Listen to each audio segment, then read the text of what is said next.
Alright, heading into the new Bustleton cinema, which I haven't been to yet, to watch Sinners. So hopefully it's good. It's fucking cold out here in Bustleton. I've got a jumper with me, but I don't know how cold the actual room's going to be. I think it's a small room, but we'll wait and see.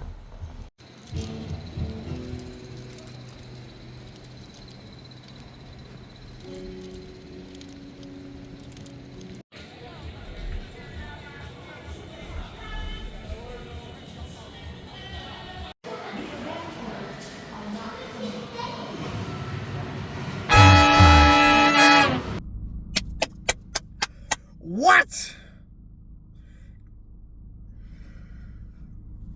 I gotta calm down. It's cold. I need to warm myself up. I love when just movies try something different. When they do something different, they do it right. Oh, fuck, I'm blanking on the name of the guy who made this movie. But he made like Black Panther 1 and 2. Fuck, I gotta look up his name now. Shit. Ryan Coogler, that's his name. Oh my god. That was more thriller than it was horror. The first 5 minutes grabs you like every movie should. If a movie doesn't grab you in the first 5 to 10 minutes, then they're doing something wrong, especially a horror. But that was great. I'm playing a game right now called South of Midnight, which is also based on just being in the South of America, and this movie is placed in that sort of area, Mississippi. Oh fuck, it was so cool. It was so cool. About the blues, about fucking family. I don't want to. I'm skipping over so much that's running through my mind right now because I don't want to spoil it for any of yous. But the visuals were so crispy. I think Ryan Coogler discussed something about Christopher Nolan giving him inspiration to film on certain types of aspect ratios or different types of film, that is. But at certain times you could see like a film grain on it, which added character, and sometimes it was really crisp because you needed to see details of certain things. What else? The music production, the sound of the sound effects, the music production, and the choreography of the sound within the scenes, about like, how certain things felt, how they move. I waited to the credits because I needed to see who did it. It was Ludwig Göransson, the man who did Redbone. I'm pretty sure he did the Black Panther soundtrack. He did another movie last year which I can't remember, but Ludwig Göransson is a treasure on this earth. It was so good. What else? There was a post-credit scene. First time I've seen a post-credit scene in a long time, for a movie specifically.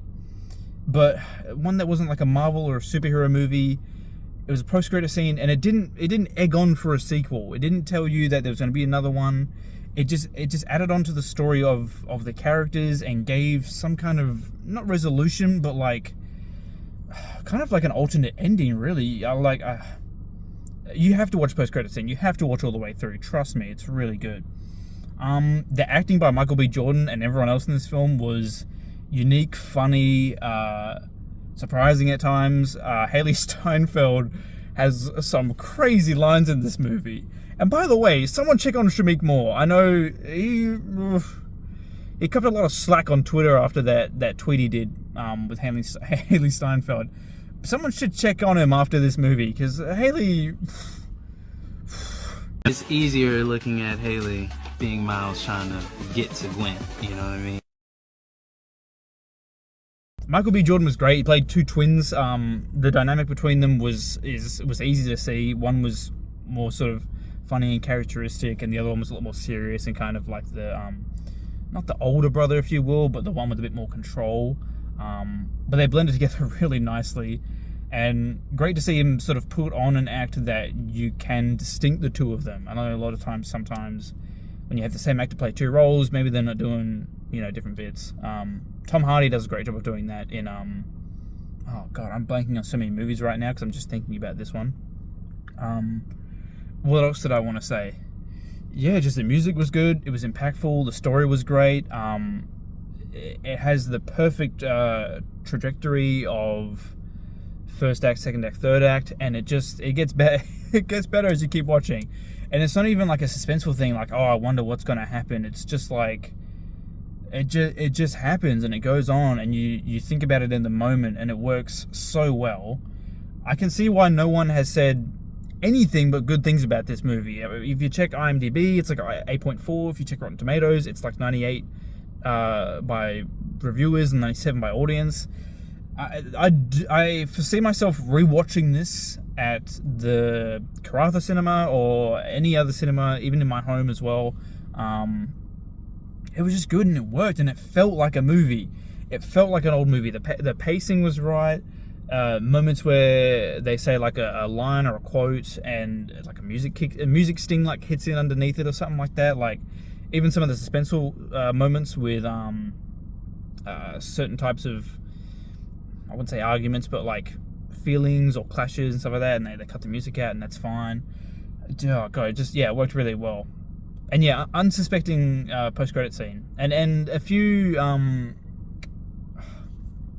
I'm trying to think of something wrong with it, but I can't.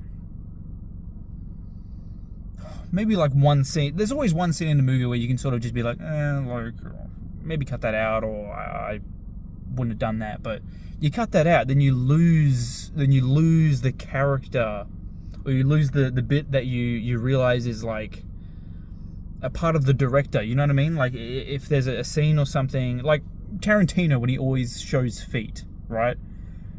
You take that away from him, what else has he got? I mean, he's a fantastic director and probably one of the best of all time, top 3. But don't take his feet away. But just fantastic job. I'm elated with that. I guess to top off the night, I still got popcorn left over. They didn't have large boxes, so they gave me 2 mediums, which I think is bigger than a large.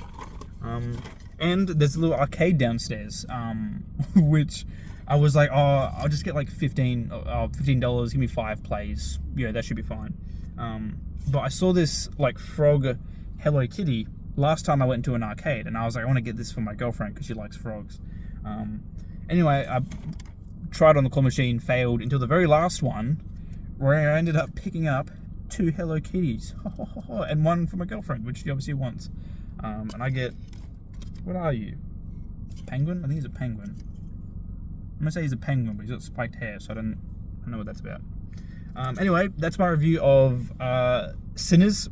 Fantastic movie. If you are looking for something that is thriller, I don't think that's horror. It's got gory elements to it, but it's thriller mostly, and it catches you on with the first part, and then it hits you with that second part, and you're like, oh shit, now we're getting into it. And it just like, there's not a moment where I got bored, or I thought, this is going to be bad. I was leaning in my seat, paying full attention, and understanding everything I saw. So that's my review. If you want to see more videos, check my channel down below. If you want more reviews, let me know. I know this setup isn't particularly the best, but I'm just doing this off the top of my dome, which is probably where most of the good reviews come from, and hopefully some bad ones. I actually like bad movies as well, or at least shitting on movies.